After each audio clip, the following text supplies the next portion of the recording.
தஞ்சமடைந்தால் காக்கும் சிவனே, தன்னிகரில்லா எங்களின் சிவனே. வஞ்சன எண்ணத்தை மாற்றும் சிவனே, அண்ணாமலையில் அருளும் சிவனே.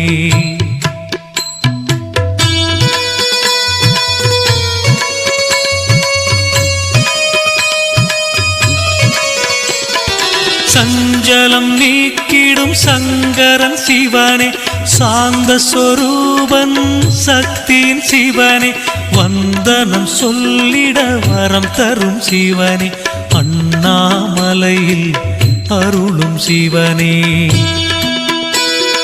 பஞ்சபூதமாய் விளங்கிடும் சிவனே, பார்வதி தேவியின் நாயகன் சிவனே. அஞ்சிடும் குண